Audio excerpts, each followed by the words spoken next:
Para mí es un privilegio de nuevo estar con ustedes para compartir la palabra de Dios.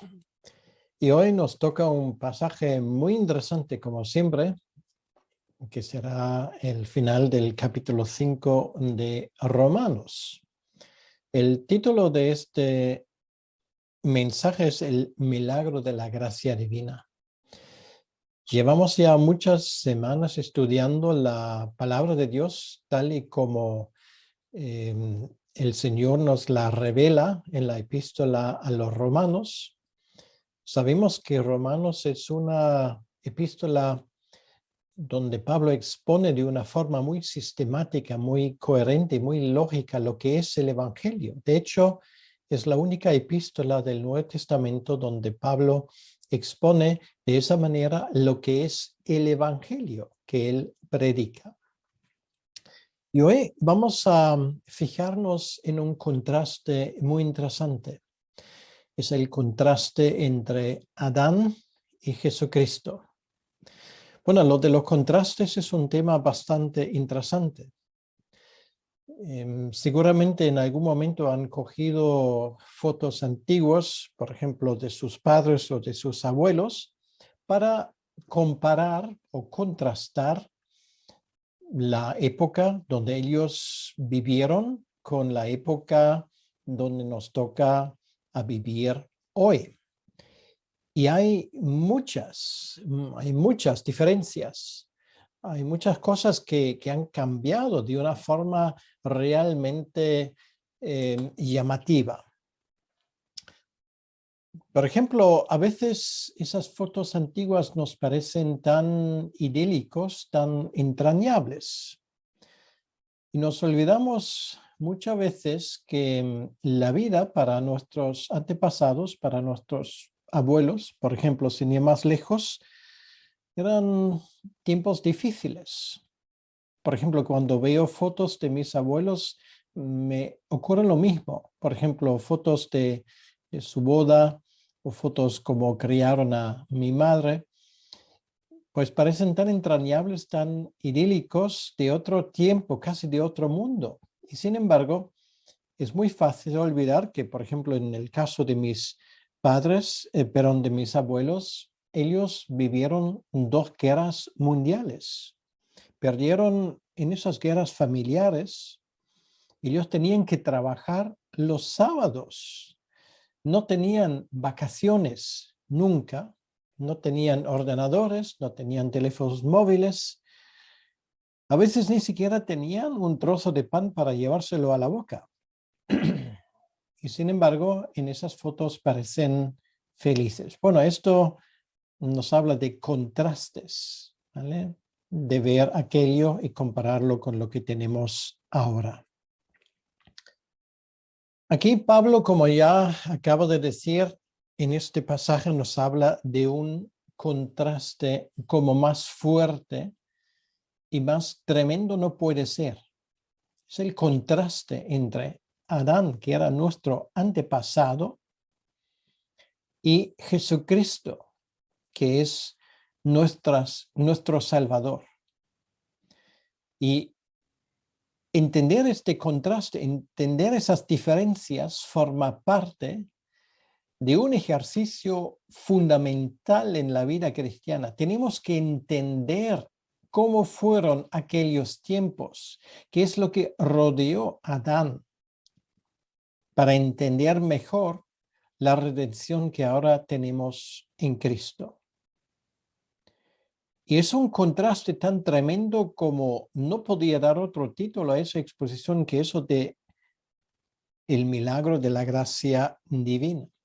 ¿Cómo hemos llegado aquí? Y en un momento voy a leer este pasaje.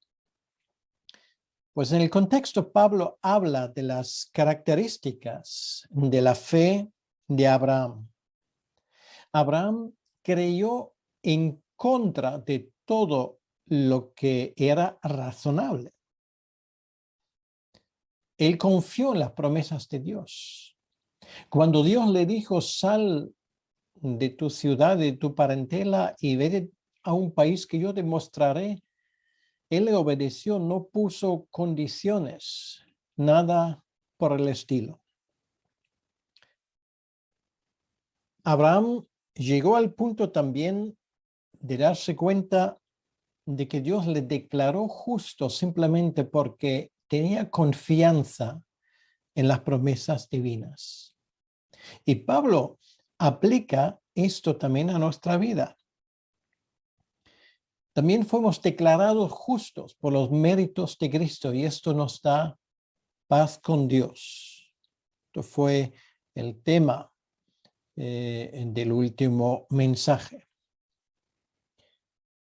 Y allí, en este pasaje también aprendimos que el pecado empezó a dominar sobre este mundo desde el momento cuando cayó Adán.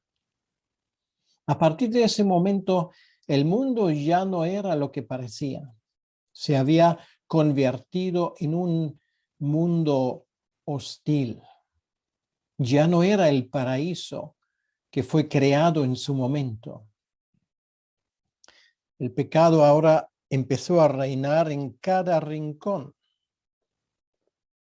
Lucero, el jefe de los ángeles que había inspirado a Adán en su rebelión contra Dios, en su desobediencia, ya había hecho una revolución palaciega, para decirlo de alguna manera, queriendo usurpar y ocupar el trono de Dios, y así se convierte de Lucero a Satanás. Y a partir de ese momento el pecado entra en el mundo y en el mundo encuentra una víctima dispuesta a obedecer, y esto es Adán. Ahora, en el pasaje que vamos a mirar ahora, vamos a ver 5 contrastes, hablando de esos contrastes. Y los voy a nombrar al inicio de ese mensaje. Primero, el contraste entre muerte y vida. En segundo lugar, el contraste entre juicio y justificación. En tercer lugar, el contraste que vemos en la eficacia de la redención de Cristo en comparación con la obra que hizo Adán, devastadora. El cuarto contraste tiene que ver con el tema de la obediencia y la desobediencia. Y el quinto contraste entre el tema de la ley y la gracia. Son contrastes muy interesantes y lo vamos a ver, vamos a escucharlo finalmente ahora y voy a leer de Romanos capítulo 5, los versículos 15 hasta el final del capítulo 21. Romanos 5, versículo 15 al 21, y presten atención en cuanto a esos contrastes. Dice, pero el don no fue como la transgresión, porque si por la transgresión de aquel uno murieron, los muchos abundaron, voy a repetirlo porque lo he leído mal, pero el don no fue como la transgresión, porque si por la transgresión de aquel uno murieron los muchos, abundaron mucho más para los muchos la gracia y el don de Dios por la gracia de un hombre, Jesucristo. Y con el don no sucede como en el caso de aquel uno que pecó, porque ciertamente el juicio vino a causa de un solo pecado para condenación, pero el don vino a causa de muchas transgresiones para justificación. Pues si por la transgresión de uno solo reinó la muerte, mucho más reinarán en vida por uno solo, Jesucristo, los que reciben la abundancia de la gracia y el don de la justicia. Así que como por la transgresión de uno vino la condenación a todos los hombres, de la misma manera, por la justicia de uno vino a todos los hombres la justificación de vida. porque así como por la desobediencia de un hombre, los muchos fueron constituidos pecadores, así también por la obediencia de uno, los muchos serán constituidos justos. Pero la ley se introdujo para que el pecado abundase. Mas cuando el pecado abundó, sobreabundó la gracia, para que así como el pecado reinó para muerte, así también la gracia reine por la justicia para vida eterna mediante Jesucristo, Señor nuestro. Vamos a dirigirnos a Dios en oración. Señor nuestro Dios, queremos darte las gracias en esta mañana, de nuevo por el privilegio de poder abrir tu palabra. Gracias, Señor, por este día que nos has regalado en tu infinita gracia. Nos damos cuenta cuán grande es la victoria que ha conseguido nuestro Señor Jesucristo. Si vemos esos contrastes, realmente nos damos cuenta que la salvación abunda de una manera incomprensible. Y esto, Señor, nos hace humildes, nos lleva a ti lleno de gratitud por esa redención tan grande que has conseguido. Señor, ayúdanos en estos tiempos para que podamos entender tu palabra y para que esa palabra nos edifique. Te lo pedimos en tu nombre, Señor. Amén. Pues es el texto que tenemos por delante y creo que a primera vista el texto no se lee tan fácilmente. Se lo han dado cuenta porque obviamente en un momento determinado pensaba que iba a leer otra cosa. No es un texto así a primera vista fácil de leer. Y sin embargo creo que nos hemos dado cuenta de estos contrastes, de esa comparación que traza el apóstol Pablo aquí de forma magistral entre lo que perdió Adán por un lado y lo que le caracterizó a nuestro antepasado, y por otro lado, lo que consiguió Jesucristo en cuanto a nuestra redención. Vamos a hablar del primer contraste, la primera diferencia que encontramos en el versículo 15. Es el contraste entre muerte y vida. Pues en el contexto histórico, el versículo 15 habla del pecado de Adán, no de Eva. Y expliqué la última vez la razón, porque en el versículo 12, o sea, 3 versículos antes, se dice explícitamente que el pecado entró en el mundo por un hombre masculino, por Adán, y no por Eva, que era la primera que cogió el fruto y probó del fruto y luego se le dio a su esposo. Sin embargo, el esposo, Adán, era representante, si queremos, judicial o pactual delante de Dios.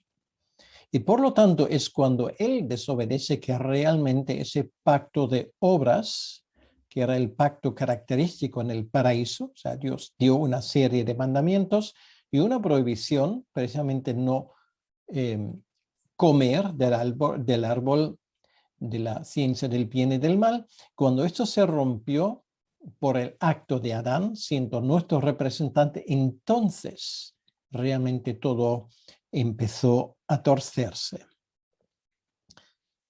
Y desde entonces nos damos cuenta que hay una fuerza destructiva actuando en este mundo. El entorno idóneo, esa plena voluntad libre de la cual gozaron Adán y Eva, de repente se tuerce y todo viene para abajo. Y cuando esa hecatombe ocurre, y no solamente caen Adán y Eva, sino con ellos toda la creación de Dios, todo el universo se estropea, pues en este momento uno puede haber pensado como espectador externo que ya se acabó. es que ya no hay esperanza. ¿Cómo se puede reparar este daño inmenso? El otro día estaba hablando con un buen amigo mío y nuestra conversación versó sobre el desarrollo en el mundo. Bueno, particularmente en estos momentos parece que todo se tuerce para mal. Bueno, siempre ha sido así. Nosotros pensamos que es la primera vez en la historia que esto ocurre. Pero cosas mucho peores han pasado en la historia y posiblemente van a pasar. ¿Y cuál es la razón? ¿Por qué hay este principio destructor detrás de todo? Bueno, esto se llama depravación total del hombre. Todas las áreas de la existencia humana, su pensamiento, su forma de actuar, su voluntad, todo se ve afectado por el pecado. Y por eso ese primer contraste es el contraste entre la muerte y la vida.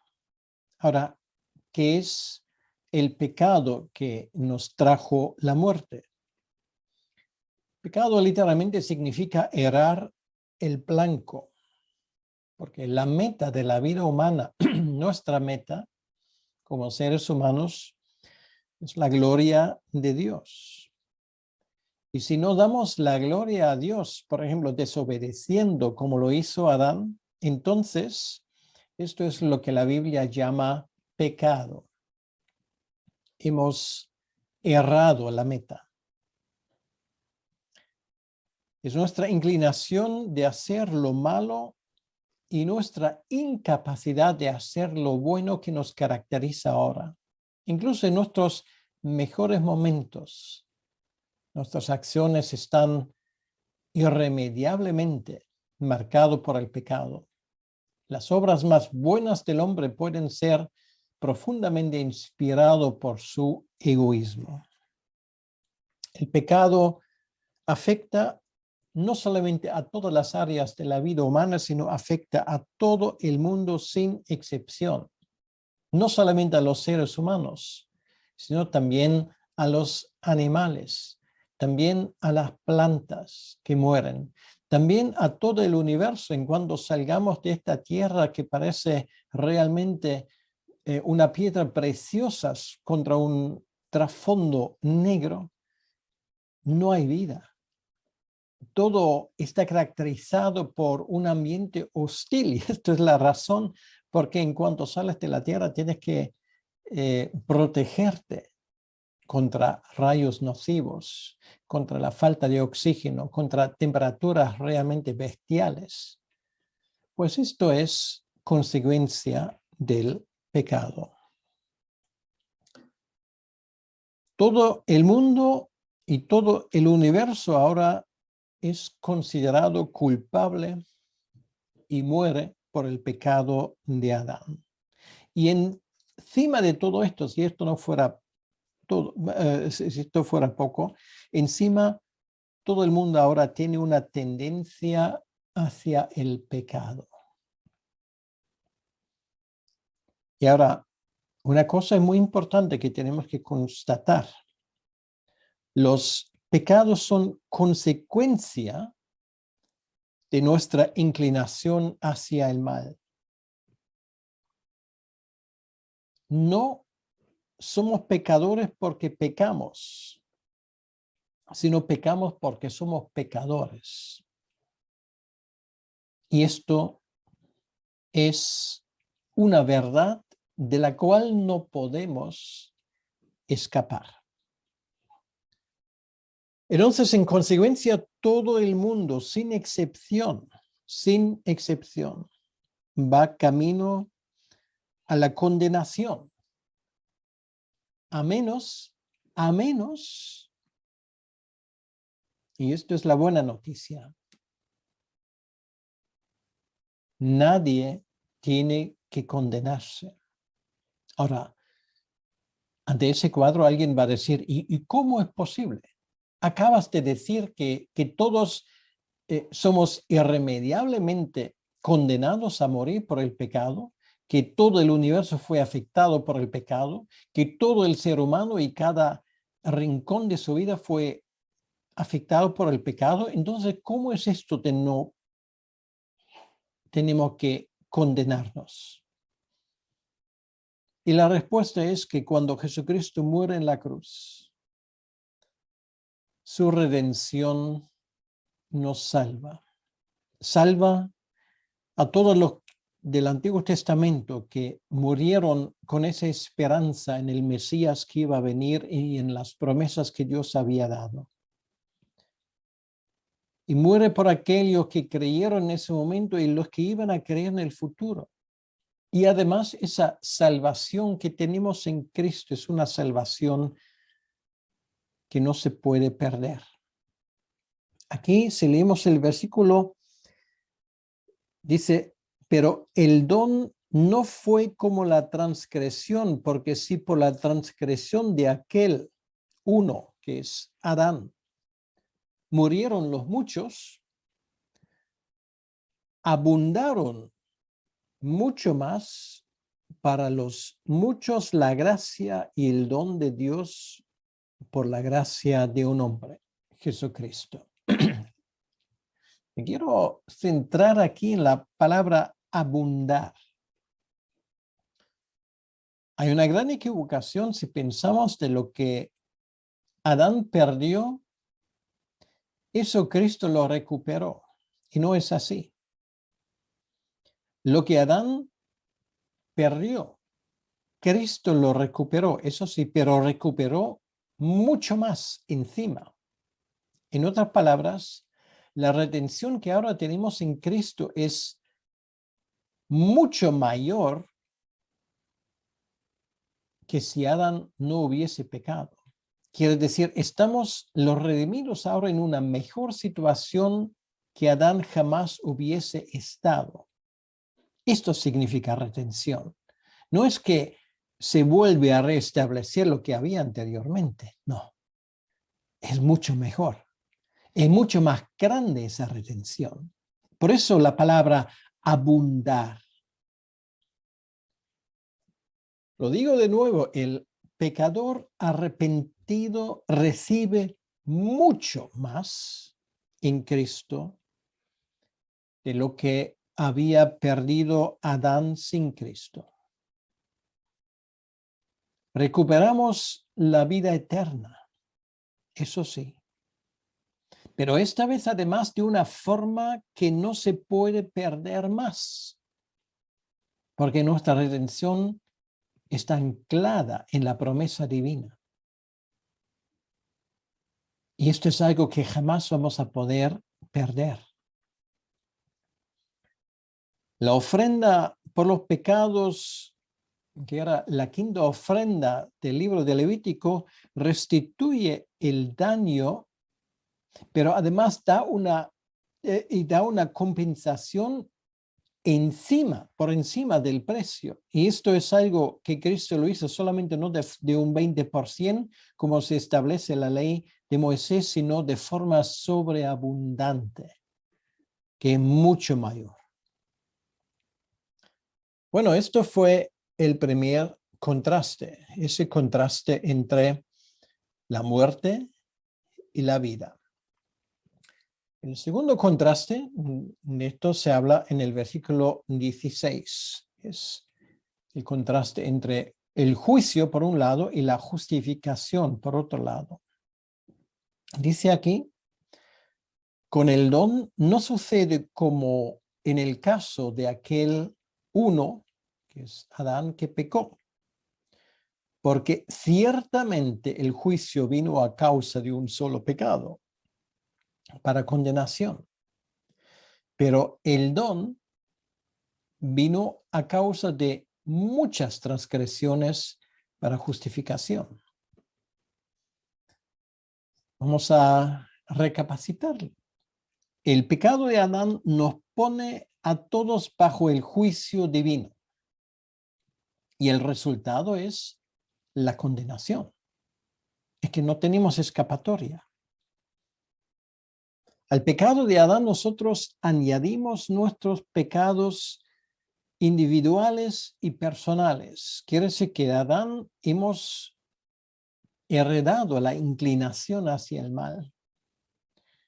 Y esa inclinación hacia el mal hace que también nosotros somos responsables de una serie de pecados que encima de ese mal que mora ahora en nosotros, lo estamos cometiendo día tras día.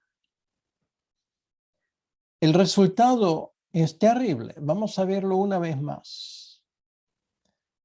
Había un juicio inmediato sobre Adán, que esto era la muerte espiritual. O sea, Adán muere en el momento que comete el pecado y Eva también, espiritualmente. Unos siglos más tarde, ambos mueren y también sus hijos y los hijos de sus hijos y así hasta el día de hoy, físicamente. Quiere decir, el juicio inmediato tiene efectos inmediatos. Luego hay un juicio imputado sobre su descendencia. Y esto también lleva a la muerte espiritual y lleva a la muerte física. Y luego finalmente, si esto no se remedia, hay un tercer juicio, que es el juicio eterno sobre todos. El último libro de la Biblia lo llama la segunda muerte, y esto es una muerte eterna. Y esa condenación ya está pronunciada. Realmente, si miramos alrededor, vemos que la gente que nos rodean, que no tienen a Cristo, son gente condenada a muerte. Bueno, algún día ese juicio se hará efectivo, pero ya el juicio fue emitido.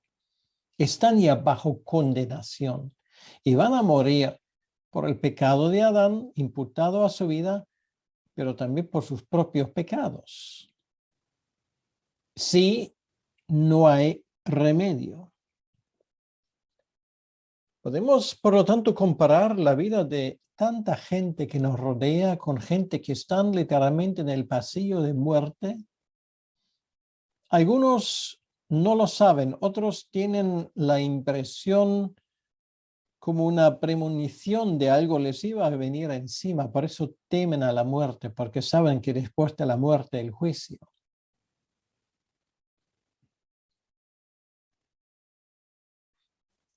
Y en la medida que pasa el tiempo y las personas llegan al punto de despedirse de ese mundo, esa inquietud va creciendo. Y es terrible cosa, horrenda cosa es, dice la carta a los hebreos, caer en manos de Dios vivo, que es un fuego devorador. Es temerario ir a la eternidad sin ser cubierto por la sangre de Cristo. Y sin embargo, miren alrededor, tanta gente que se expone a ese riesgo. Sí, están preocupados de no comer demasiado grasa, de tener el colesterol bajo, de hacer ejercicio físico, de ir al salón de belleza, de hacer sus vacaciones, de dormir sus 8 horas y limpiar sus dientes 2 o 3 veces al día, pero no se preocupan ni lo más mínimo de su alma. Y sin embargo, con todos los esfuerzos que hacen de vivir sanos y comer sanos, serán algún día los más sanos del cementerio, porque es inescapable enfrentarse con esa realidad. Puede cerrar los ojos. Bueno, algo por el estilo vemos en esos momentos en otra área. Durante años y décadas, la gente se ha cerrado los ojos ante las cosas que ahora de forma inescapable nos vienen encima. Esa crisis económica, financiera y política que va a marcar un antes y un después. Siempre se ha dicho que no va a pasar nada, que si esto se arregla, que siempre hay medidas, etcétera, etcétera. Y ahora nos damos cuenta que todo fue una mentira. Demasiado tarde para muchos. Y esto en comparación con lo que va a pasar con una persona que va a la eternidad sin Dios, es simplemente un paseo por el parque. Porque realmente Una persona que no es redimida por la sangre de Cristo se va a encontrar con su más terrible enemigo que puede imaginarse, Dios. Por lo tanto, yo no sé quién me va a escuchar o quién me va a ver en estos momentos o más tarde. Pero te digo una cosa, por el amor de Dios, presta atención a lo que está escrito. Ir a la eternidad sin Dios es mucho peor que lo peor que jamás te puede pasar en esta vida. Y sin embargo, hay una buena noticia. Ahí está la sangre de Cristo vertido en la cruz.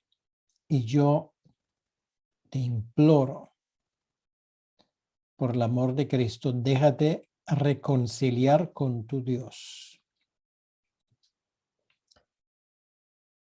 Pues esta es nuestra situación y es la situación de cualquier persona que entra en la eternidad sin haber conocido a Dios. No le queda otra expectativa que la vida, que la muerte eterna.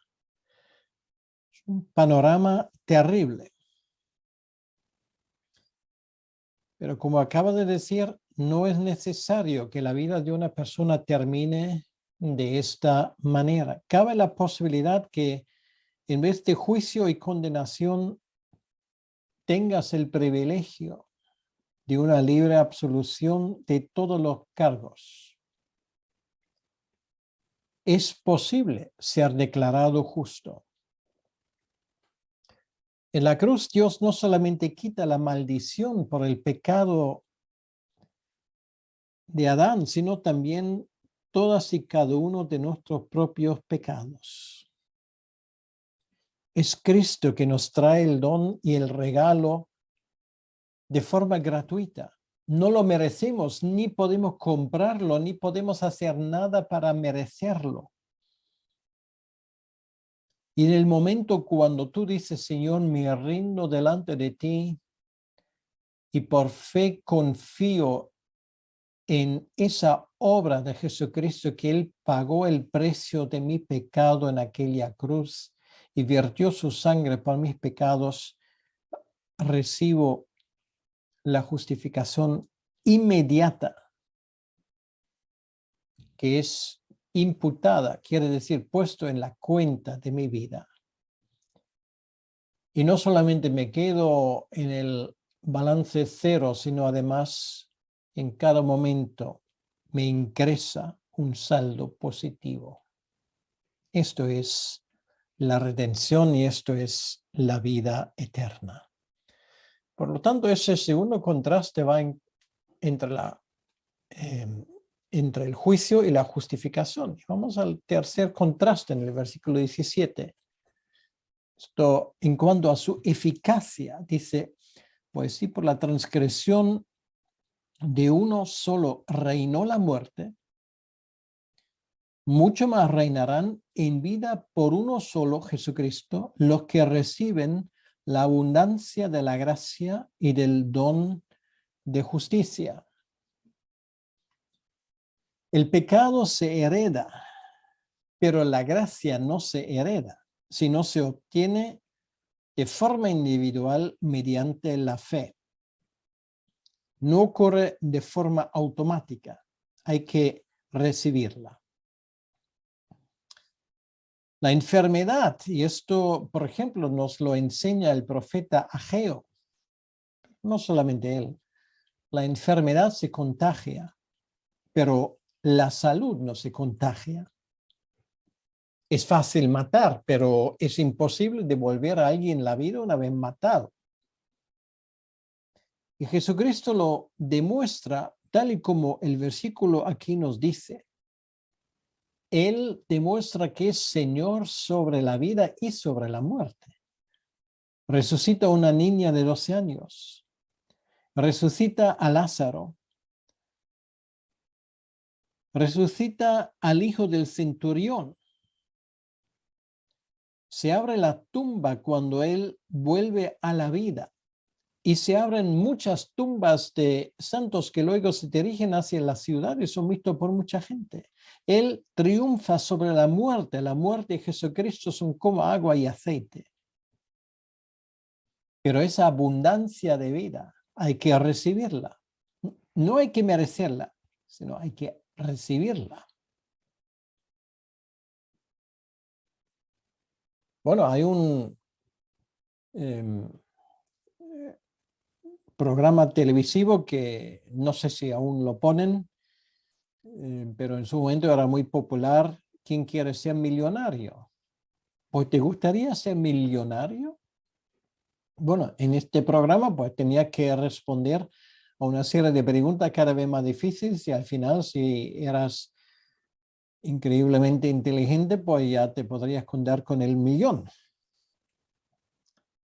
Pero es un millón que al final se gasta rápidamente.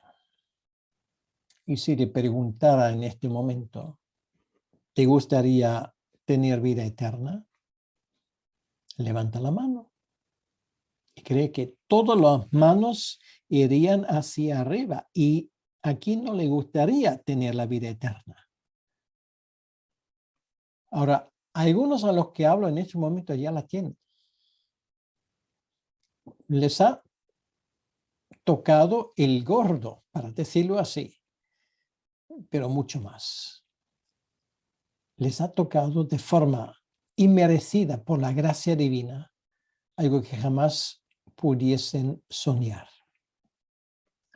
Pero hay otros que sí les gustaría tener la vida eterna, pero no saben cómo conseguirla.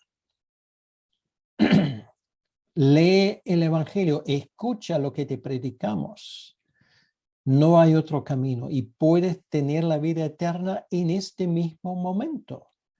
Y puedes decidir este asunto ahora mismo.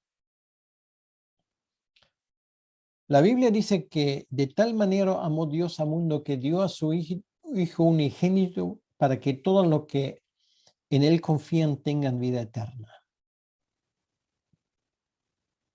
¿Quieres tener esta vida? ¿Quieres tener esta abundancia? La Biblia dice en este versículo que hay que recibirlo. Extiende tu mano, dile: Señor, heme aquí, quiero recibir el don de la vida eterna. Reconozco que soy pecador. No quiero ya más seguir a la injusticia, quiero seguirte a ti. Señor, ten misericordia de mi pecador. Y una oración que viene de un corazón contrito y humilde, el Señor lo escuchará, así te lo promete. Y no vale esto de que yo he pecado tanto en mi vida, pecados tan grandes. Cristo murió por el pecado grande y por el pecado pequeño. Aunque su número fuera millones y millones, Él cubre todos y cada uno de estos pecados. Y si quieres, el Señor te mira en este momento, pone su mano sobre ti y te dice: levántate, hijo, levántate, hija, porque tu fe te ha salvado. Y quiera Dios, si no lo has hecho, que lo hagas en este mismo momento. Y esto nos lleva a al cuarto contraste que tenemos en el versículo 18 y 19. Es el contraste entre la desobediencia y entre la obediencia. Así que, como por la transgresión de uno vino la condenación a todos los hombres, de la misma manera, por la justicia de uno vino a todos los hombres la justificación de la vida. Porque así como por la desobediencia de un hombre, los muchos fueron constituidos pecadores, así también por la obediencia de uno, los muchos serán constituidos justos.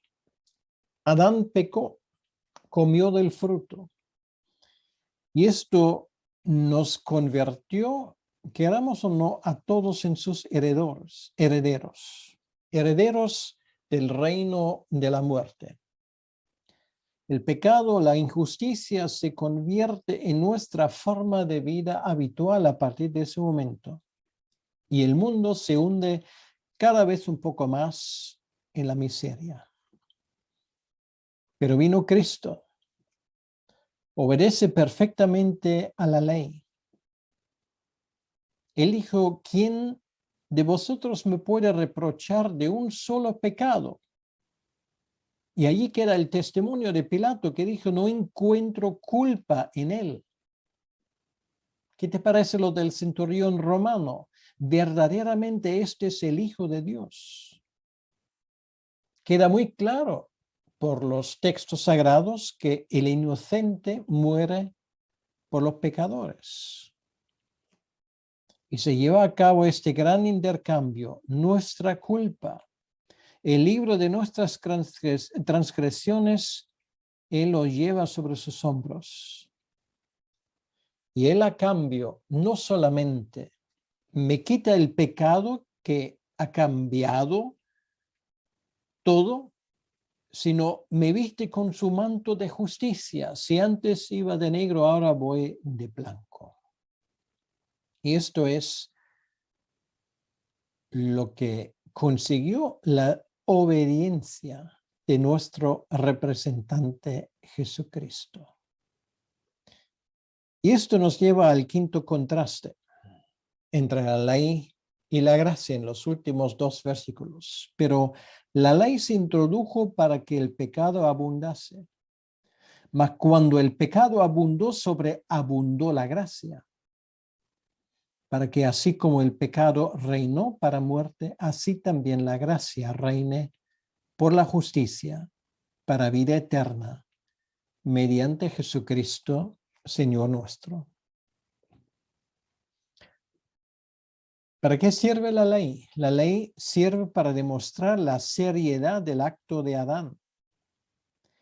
Y la gracia sirve para demostrar realmente la gracia divina que abunda mucho más.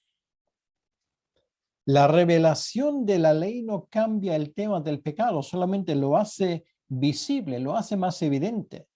Bueno, ejemplos no faltan. Tú pones en un banco un letrero recién pintado, no tocar, y de 100 personas que pasan, 10 intentan si se puede tocar. Y se quedan con las manos pintados. Tú pones en cualquier sitio un letrero no depositar basura y verás cómo este sitio se va a llenar de basura. Antes nadie se le había ocurrido poner allí basura, ahora lo van a hacer. Dentro de poco ni vas a ver el letrero. Durante el tiempo de la famosa prohibición en Estados Unidos, donde se prohibió el alcohol en los años 30, nunca se vio tanto alcohol en Estados Unidos como en aquel tiempo. Cuando dice sobreabundó la gracia, quiere decir que cuando el pecado marcaba máximos absolutos de inundación, la gracia inundó a todo el mundo. O sea, esto es la imagen que hay detrás, una inundación, digamos, local. Y ahora Dios cubre, para decirlo así, a todo el mundo, no con un diluvio, sino con la abundancia de su gracia. Existe un principio en el mundo financiero y también en el mundo espiritual, y esto es, las deudas siempre se pagan. Si yo te debo 100 euros y alguien dice, bueno, vamos a cancelar todas esas deudas, yo no pago, pero alguien va a pagar. ¿Y quién va a pagar? Pues aquel que me dio el dinero. De esa manera, en el mundo financiero, todo el mundo sabe si tú puedes cancelar una deuda, se puede, pero hay alguien que va a pagar el pato, ¿vale? Y esto es aquel que puso el dinero en su momento. Y esa es la razón porque Dios no puede decir, bueno, cancelamos simplemente los pecados y nadie va a pagar. Sí, alguien va a tener que pagar. Y como nosotros, como seres humanos, no podemos pagar, Dios mismo, a través de su Hijo, pagó la cuenta.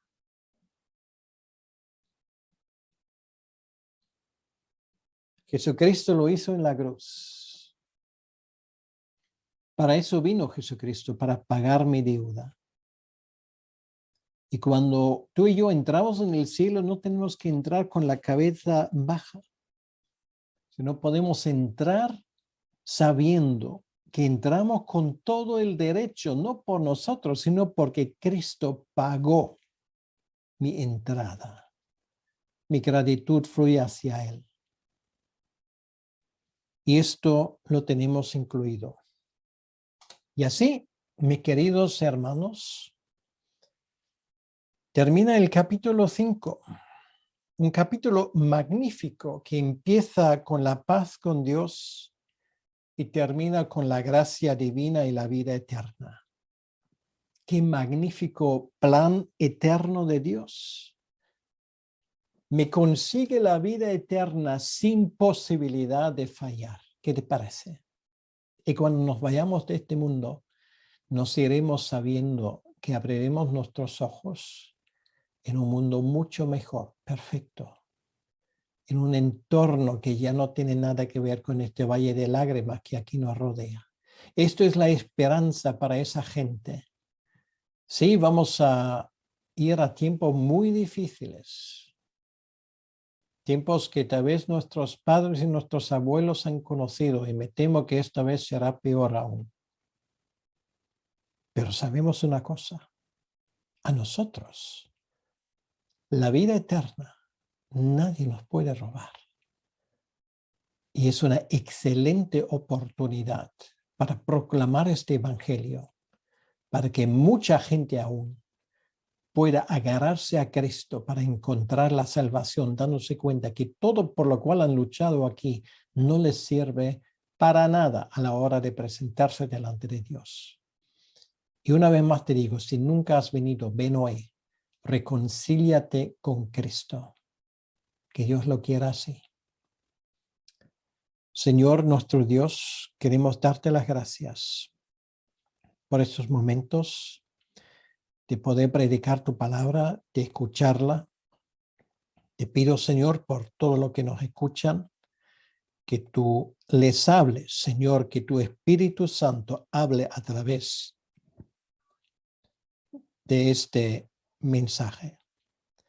Pedimos, Señor, que tú hagas algo grande en la vida de la gente que nos escucha en este momento. Quiero que sirva de ánimo también para los creyentes, sabiendo que lo que tienen la vida eterna jamás lo podrán perder.